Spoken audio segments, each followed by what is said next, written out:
Hello, everybody. Welcome to Appreciating Poetry with Dr. Kelly. We're looking at Tintern Abbey by William Wordsworth, and which is a pretty big, pretty complicated poem. And so last time we looked at a simpler, shorter poem by Wordsworth called Lines Written in Early Spring. Uh, and we saw the two notes that we're looking at in Tintern Abbey, namely the fact that human society is unhappy. As Wordsworth said in another poem we look at, we are selfish men. In Early Spring, Wordsworth writes that I have reason to lament what man has made of man. So we have messed ourselves up, uh, we humans. However, nature has a healing power. Uh, so the other important note that we heard in Lines Written in Early Spring is that to her fair works did nature link the human soul that through me ran. So nature creates a connection between individual humans and herself. Uh, so we're going to look deeper at this connection um, in this episode as we return to Tintern Abbey. Um, so Tintern Abbey is is a lot of things. It's a big, pretty complicated poem. One thing it is natural description. We really haven't looked very much at that, but the situation is that the speaker of the poem, who is an autobiographical image of the poet, is walking the length of the River Wye in southern Britain. And he's on a high place and he's looking out over farmland, and he names various things that he sees, the trees and the little cottage there. He says green to the very door. He catalogs these things. We haven't looked at that yet. The important thing is that it makes him happy to look at these natural things. Uh, Now, I freely admit that farms are not natural, but I guess, you know, if you're if you live in the city and you take a walk down the River Wye, it's more natural than the city is. And we looked earlier a couple of weeks ago, a couple of episodes ago, at Wordsworth's complaint about the city. So it makes him happy to look at the landscape, to look at the natural scene. But it makes him happier to know that he's going to carry the memories of the stuff he sees away with him. And this gets pretty complicated because he looked over the same scene 5 years earlier. Now he's returned, and it occurs to him that during the past 5 years, while he's been away, well, he says, these beauteous forms through a long absence have not been to me as is a landscape to a blind man's eye. Now, so these forms, these shapes, I guess, or these images, while I've been away through a long absence, have not been to me as is a landscape to a blind man's eye. Now, this is very complicated, and I'm tempted to get bogged down in this line, as is a landscape to a blind man's eye. Keeping it simple, we can say I've seen them, right? I've seen them in my mind, these beauteous forms, the things I'm looking over.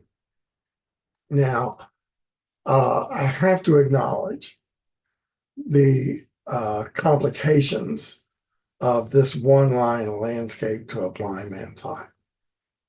And I have to say, this is part of appreciating poetry, that there are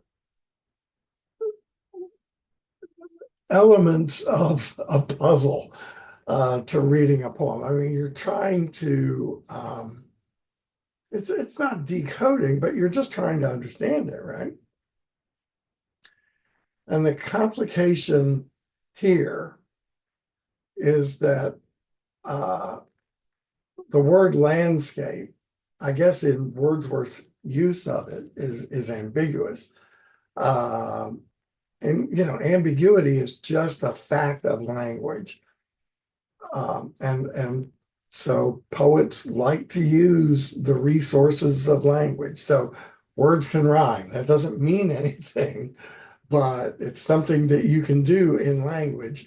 And so poets like to do that sometimes. This poem doesn't rhyme, but it does have a particular meter, a particular handling of sound. Well, this word landscape uh, refers to an image of a natural scene. So landscape is a kind of painting. Obviously, the word, as words tend to do, the words expand and contract. And so the word landscape has expanded to include the natural scene itself. And indeed, I notice that I can't talk about uh, things we see without using terms of art like scene. Well, scene comes from drama, right? There's the scene. There's the sort of the background of the play that's going on. Similarly, the word landscape means a painting of a natural scene, a natural view. Um, Wordsworth here expands it to mean the uh, the view he's looking at right now. However, that's complicated by the fact that he's not saying these beauteous forms through a long absence have not been to me, as is this landscape to a blind man's eye. He's just saying a landscape in general. So we got to remember that landscape here doesn't refer to what Wordsworth is looking at now, uh, or what he looked at the same thing 5 years ago, uh, but just in a simile, in a very mild figure of speech, is talking about a landscape generally. So it could refer to landscape painting or to uh, the present view of a natural scene. Um, and now you see, I'm getting bogged down. I want to give you a presentation, but when we read poems, we find these things that don't work out easily. So if I spent hours and days and years uh, thinking about and discussing this line of poetry, this little dependent clause, as is a landscape to a blind man's eye, um, I might reach some conclusion. Uh, However, uh, one of the things in poetry that there is to appreciate, and this is true of all the arts, is that as you look at it analytically, as you look at parts, you see that there's kind of infinite depth, or shall I say, great depth. I can't assert necessarily that it's infinite, but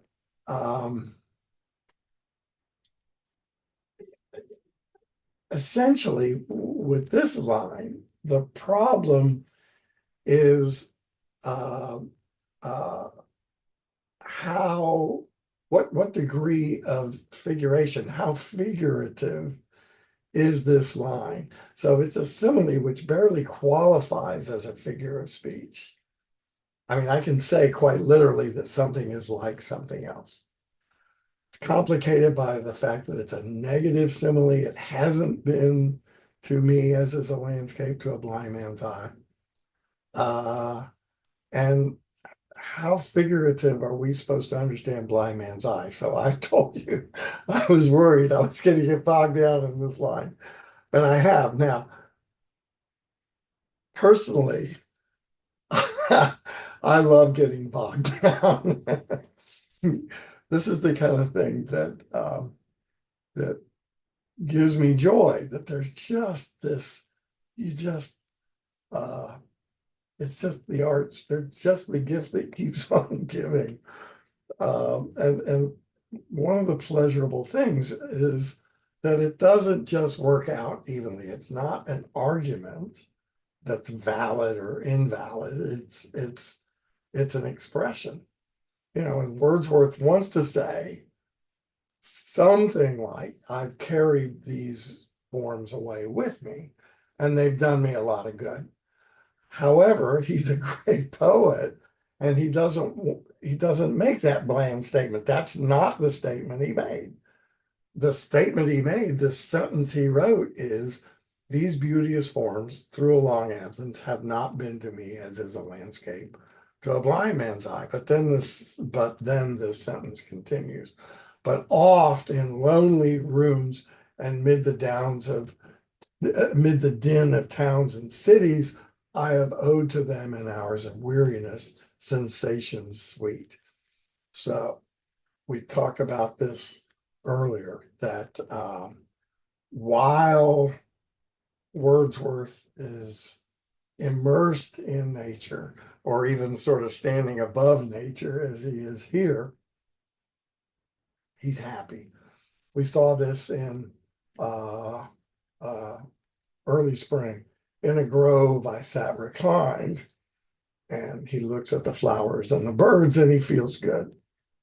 Um, but he also feels bad about what in early spring man has made of man. And here we see what man is made of man, that we have lonely rooms. So there's in the crowded city, but we live in these little cubicles. We're lonely. And that's a common modern experience, that we're in a big crowd, but we feel lonely. Um, in lonely rooms, mid the din of towns and cities, the noise, the annoyance of people just going about their ordinary business. But when you have thousands of people going about ordinary business all at the same time, it's noisy, and noise is annoying. They're the same word. But even when I've been lonely, even when I've been annoyed, even when I've been confined, I have owed to these beauteous forms in hours of weariness sensations sweet. So um, I have the sensation, physical sensation of sight, and I take in these shapes and I interpret them. That's what perception means. That when we perceive an object, it's not just neutral sensation. It's we are um, ascribing definition to that tree or that cottage or that river, right? We're distinguishing it from its surroundings, and we're also giving it value. And I'm not going to go off on a tangent about value, but I can say that these forms um, are highly valued. They have a very positive value because they have provided me, the speaker, William Wordsworth, with sweet sensations felt in the blood, felt along the heart, and passing even into my purer mind with tranquil restoration. They make me feel better. Second benefit, feelings too of unremembered pleasure, such perhaps as have no slight or trivial influence on that best portion of a good man's life, his little nameless unremembered acts of kindness and love. Okay, so this is very important because these forms, this experience of nature that I carry away with me, uh, has a moral influence, that best portion of a good man's life. And the best portion of a good man's life is not just I've done a good thing. It's not that I am capable of moral action, but that I perform moral acts habitually, unconsciously. So this is, I guess, what we mean by character, that I don't simply know right from wrong. I don't simply do right occasionally, but that I'm in the healthy habit of doing the right thing all the time. And it's something extra. It's not just following the norm or following some law. It's little nameless, unremembered acts of kindness and of love. He says he gets that from nature. I think that's, well, uh, he says that he doesn't say he gets it exclusively from nature. He says that the beauteous forms of nature have had an influence, no slight or trivial influence. Wordsworth loves these double negative hedges, a little bit like not like a landscape to a blind man's eye. A blind man is unsighted, cannot see. So it's not been the experience of someone who cannot see. Similarly, no slight or trivial influence. He could have said had a big influence, but why not say, why make it so wordy as no slight or trivial influence? Well, um, he's trying to calibrate it, and he's not exaggerating the way I do when I oversimplify what he said. I think I came close a couple of minutes ago to saying that he gets this moral virtue from nature. He doesn't say that. He says that nature has an influence that is not slight or trivial. So maybe it's not the biggest thing. Maybe our upbringing certainly has a lot to do with our moral character. Our common practices in daily life have a lot to do with our moral character. Um, Certainly our understanding, um, our mature understanding of what ethics are, uh, has a big influence. But Wordsworth says that the feelings of unremembered pleasure that he owes to the beauteous forms have no slight or trivial influence on the best portion of a good man's life. So, number one, nature has this healing power, tranquil restoration. Number two, nature has a moral influence.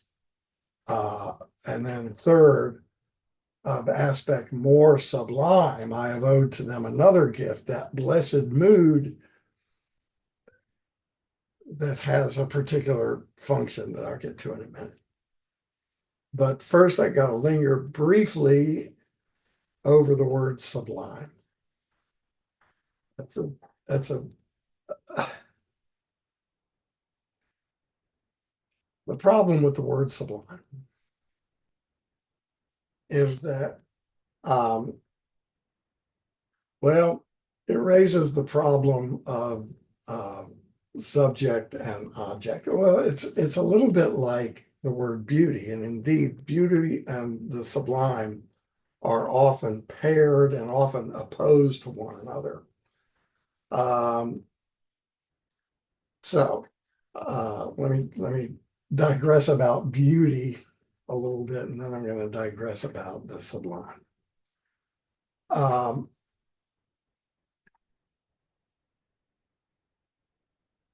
I say things like, "Isn't that sunset beautiful?"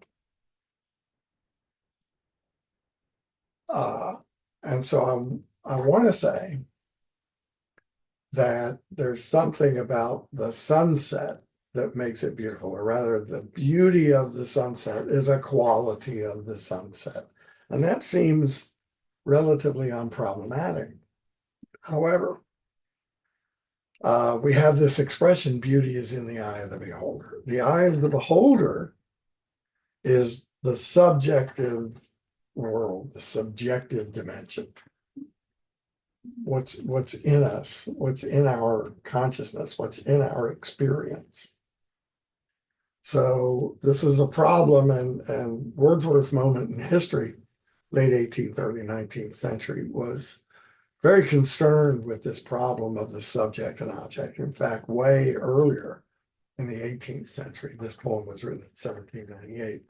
Way earlier in the 18th century, a fellow named Bishop Berkeley wrote something that has kind of become a mockery of philosophy, that the philosophically inclined people say things like, if a tree falls in the forest and there's no one there to hear it, does it make a sound?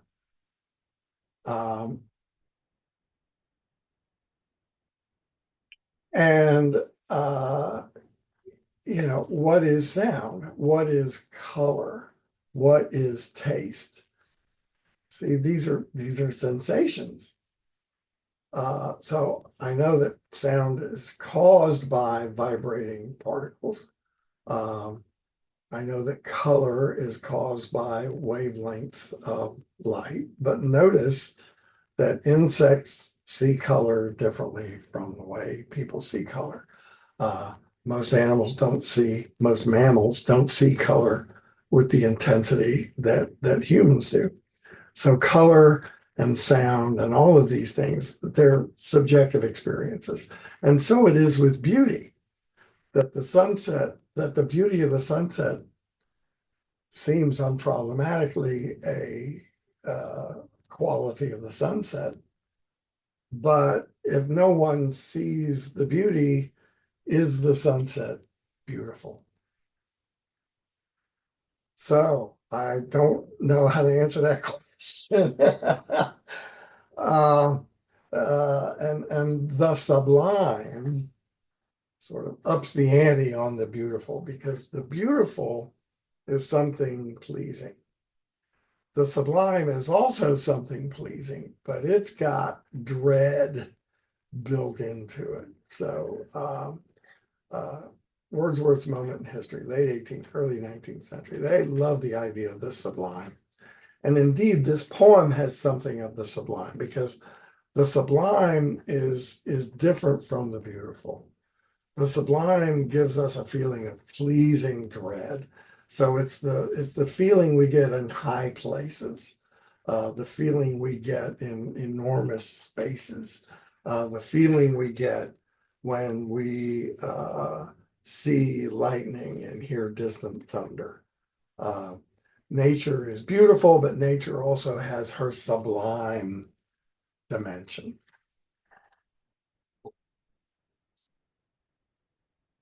Now, very weirdly, indeed, this is kind of revolutionary, that Wordsworth is saying that he has, or he experiences or has experienced a sublime mood. So remember, I talked about the beautiful and the sublime as a relation of subject and object, that there's an object like a sunset, and the subject responds to it by saying it's beautiful. We know that the beauty is a quality in the sunset, but um, there is this subject-object duality which by the way, we can overcome if we don't think too much in binary opposition. However, right, we don't think too much about black and white. It has to be one thing or the other. Clearly, there's a relation between subject and object. But what's revolutionary here is that Wordsworth is describing a subjective experience of mood as sublime. So this is, and I can kind of see this. I was in a beautiful mood. Um, uh, and Wordsworth is really great about mood, early spring. Um, I was in that happy mood that brings the sad thoughts to the mind. Uh, okay, so to the beauteous forms, he's owed these gifts. He's derived these benefits from the beauteous forms that he can carry away with him.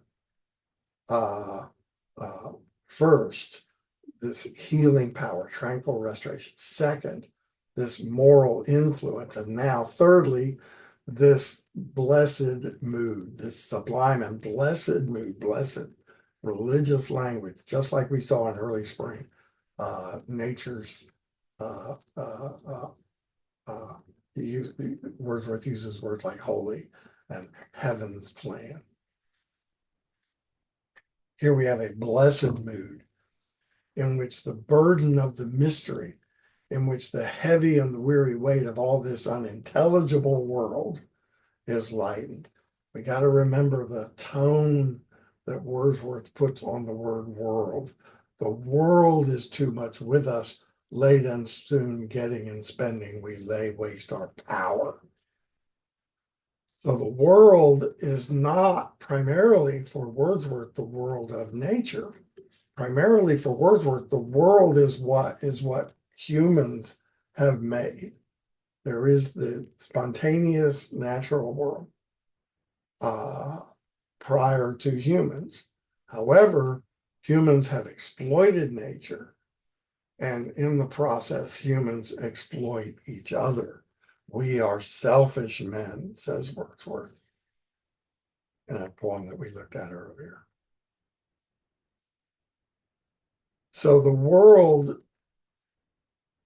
is too much with us because of our getting and spending.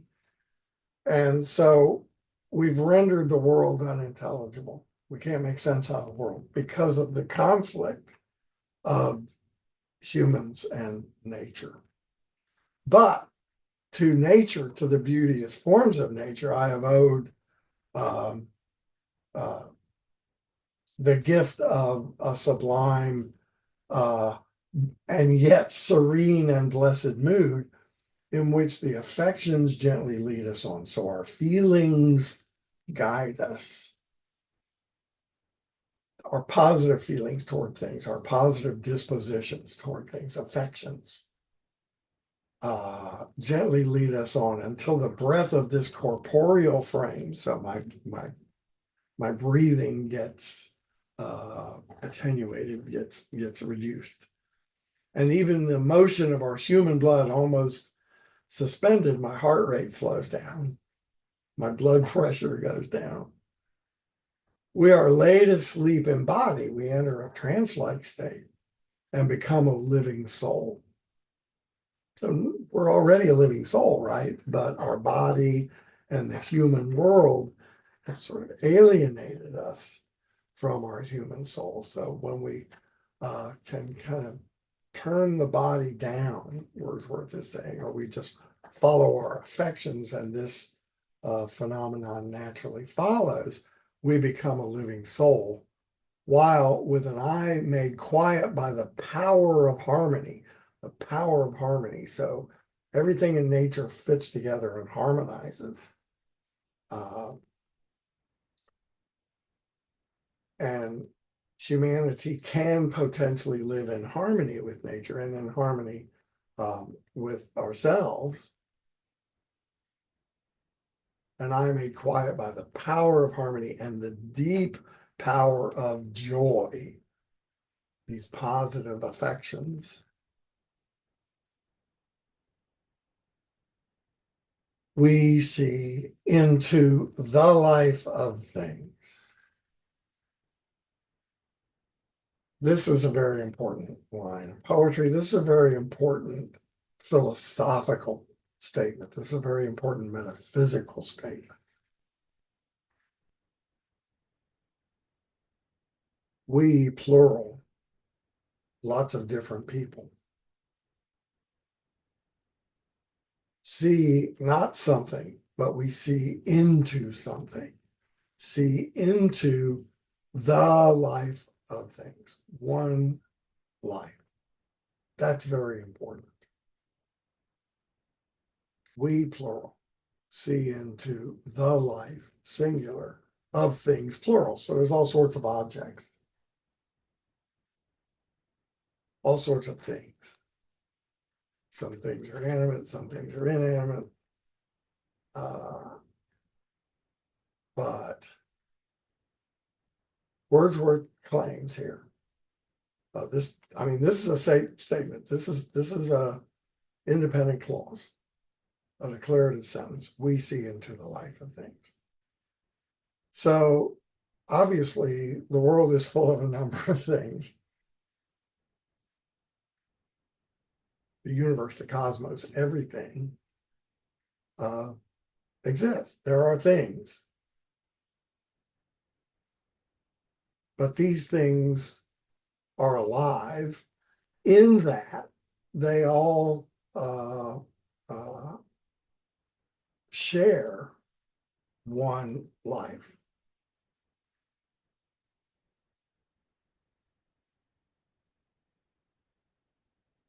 It's very interesting to me that Wordsworth doesn't hedge here. Earlier, we've seen him sort of hedging. We've seen him carefully enclosing his statements and sort of giving a little and taking a little away with double negative. But here it's very straightforward. The life of things. The life of things generally. So there are two important points here and one trivial point. The trivial point is that there are things. Anybody who doubts that there are things, I don't know where you think lunch is coming from. I don't see how you can live in the world and deny that the physical world exists. So that's a trivial point. There are obviously things. A very important point is that things share life, one life. All things, one life. So that's a very important point. The one life that vitalizes, enlivens all things. And we see into this life. So we gain access. We can see into it. We can see into that life that we share with everything else in the universe, everything else in all possible universes. So this philosophy, this metaphysic has been identified in Wordsworth and other poets of Wordsworth's era, other philosophers of Wordsworth's era. It's called different names. Some people call it organicism.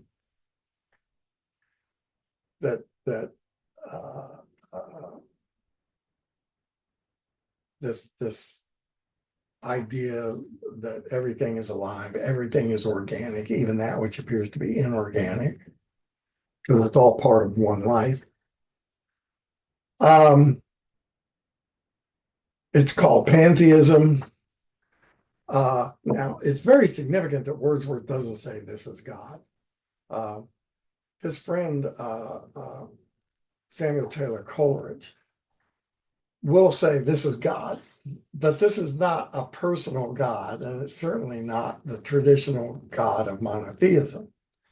Uh, but Wordsworth doesn't say God. Wordsworth uses words like holy and heaven and blessed, but he stops short of saying God. So I don't think pantheism is a particularly apt uh, designation for this metaphysical idea. Some people say panentheism, that's even worse. So pantheism is everything is God. Theos means God, pan means everything. Panentheism would mean there's God in everything. Well, that's a pretty conventional thought that God is both immanent and transcendent. Honestly, I don't know what that would mean. So I guess I guess organicism is pretty good. However, we did get a hint in early spring when he said the flowers enjoy the air it breathes, and that when the birds hop and play, he cannot measure their thoughts. Their thoughts, I cannot measure. And it's quite obvious that birds are conscious. Birds have experience. It's a little less obvious that flowers have experience. However, some of them turn toward light. Heliotrope sunflowers, that sort of thing.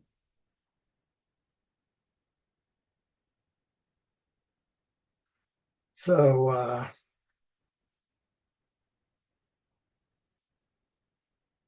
I would simply say that consciousness is a lot more diffused in nature, or maybe use Wordsworth's word, we're going to look at it in a minute, interfused, than we usually give it credit for being. In any case, this is call it panpsychism, or you could call it cosmopsychism. Wordsworth says the life of things. I would say that we should think of consciousness as much more diffuse or interfused um, than we usually give it credit for being. Regardless, not only is there one life in everything, according to Wordsworth, but we have access to it. But we only have access to it in this sublime and blessed mood um, in which we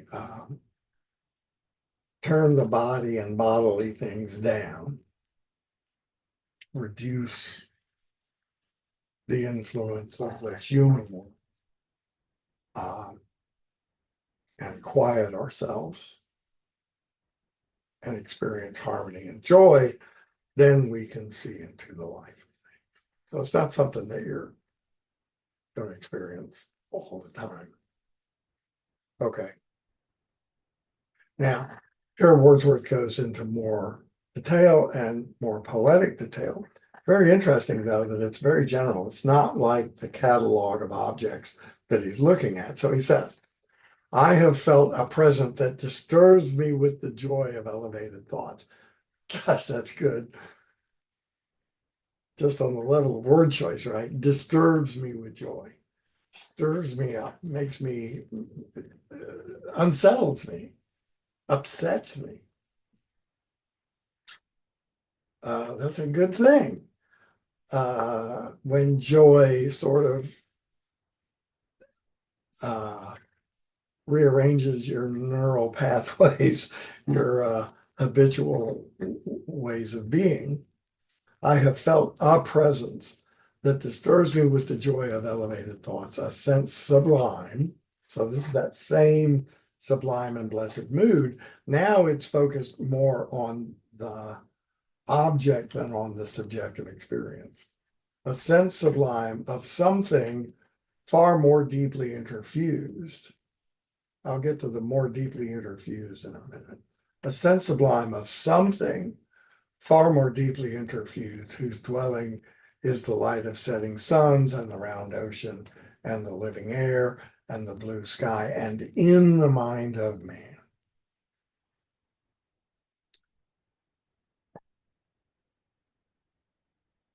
So this is not pantheism, this is not panentheism, because Wordsworth can't name what this uh, something is. I think that's great. Earlier, he said it's life, and that's fine.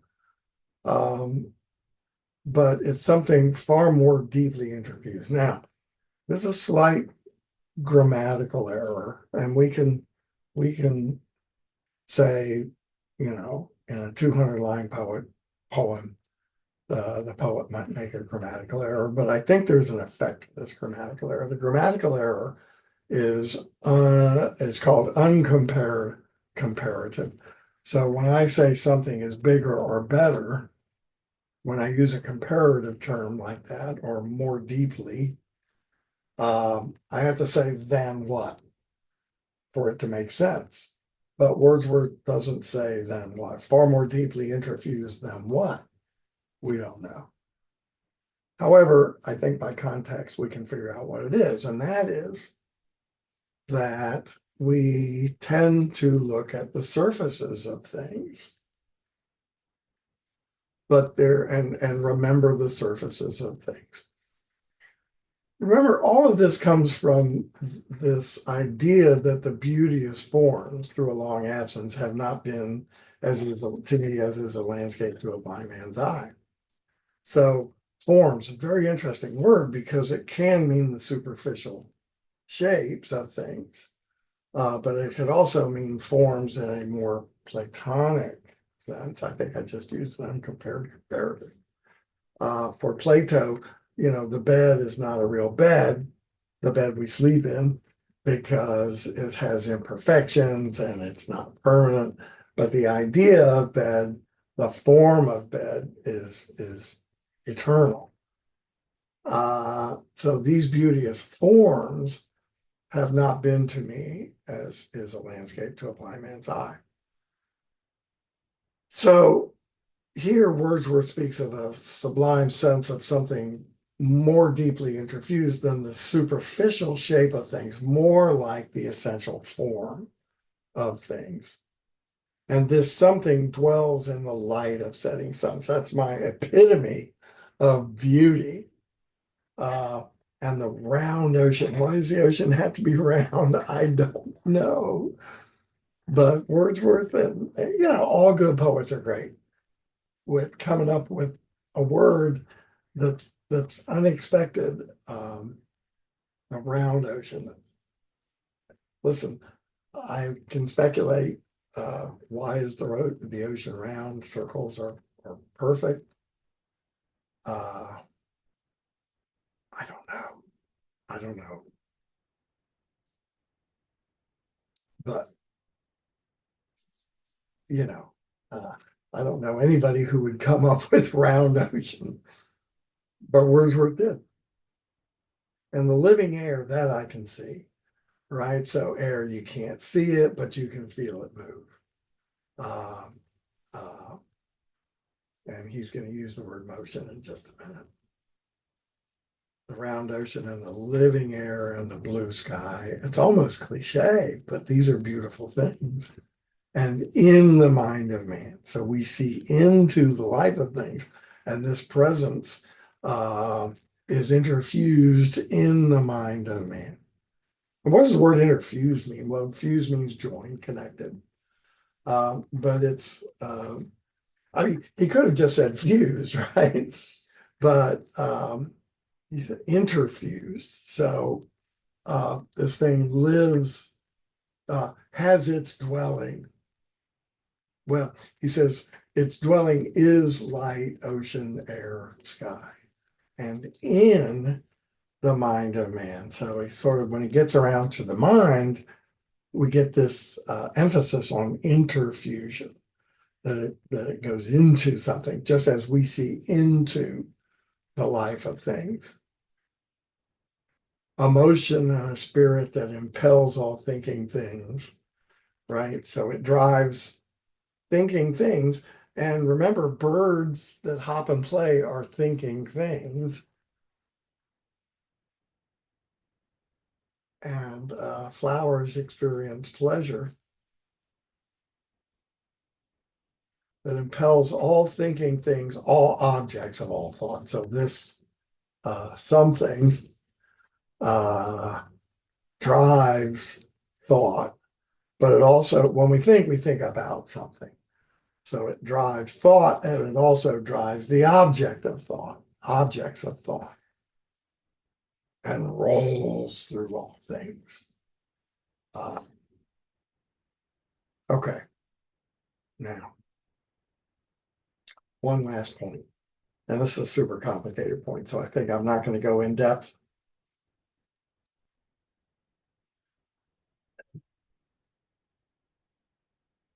I'm simply going to say, I'm simply going to look at this little chunk here and not go into too much detail here. And I'm going to pick that up later. I want to give Wordsworth a very high commendation for this if. It would have been very tempting for Wordsworth to end the poem right here, right? That there's one life and it rolls through all things. It's not static, it's a motion, and it rolls through all things, the end. However, Wordsworth is much better than that. He's a much better philosopher than that. I'm not saying he's a great philosopher. He's a great poet. And poets and philosophers are different things. But this if is great. If this be but a vain belief, ... So it's very impressive to me that Wordsworth considers briefly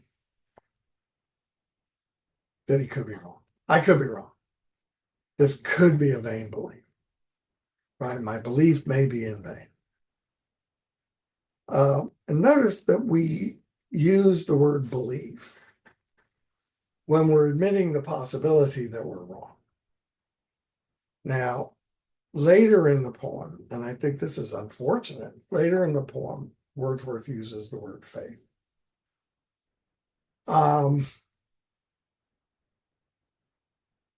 I'm very happy with the word belief. Belief means that which we hold to be true. And there's a certain humility in the word belief because nobody knows everything. And surely some of the many things we think we know are not fully true. So we have this word belief. Belief means we think something is true, but we're already admitting the possibility that it might not be. And so it's possible that some of our beliefs are vain. Some of our beliefs are both mistaken and self-centered.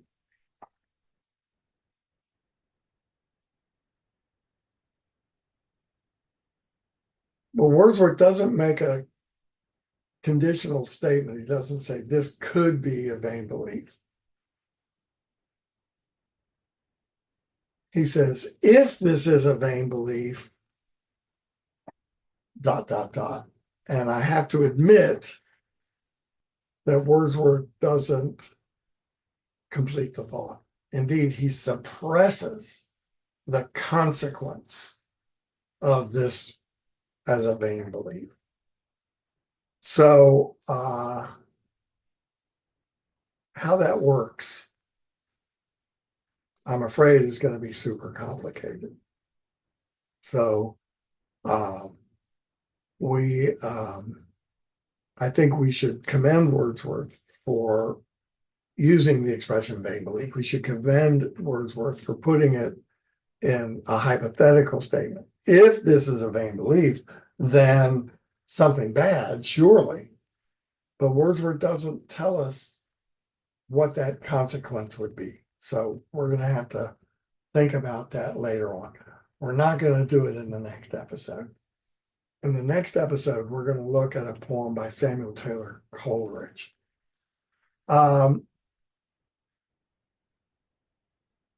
called the Aeolian harp. And in that poem, Coleridge uses the expression, the one life within us and abroad.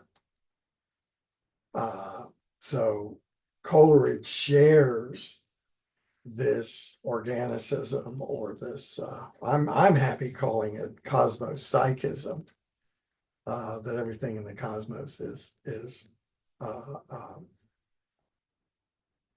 uh, conscious. Um, Wordsworth and Coleridge don't explicitly go that far. They say everything in the cosmos is alive, and Coleridge hedges it by speaking of animated nature. Anyway, we'll look at that poem, the Aeolian harp, next time, because Coleridge is very is more explicit. Coleridge uses the word God, which um, at once the soul of each and God of all. So now the monotheistic God can't be at once the soul of each and the God of all. So when Coleridge uses the word God, it's not a conventional God. And indeed, this leads Coleridge to a retraction similar to the one here in Tintern Abbey, if this be but a vain belief. And Coleridge, uh, Sweet said, Coleridge says, okay, I'm wrong. Sorry.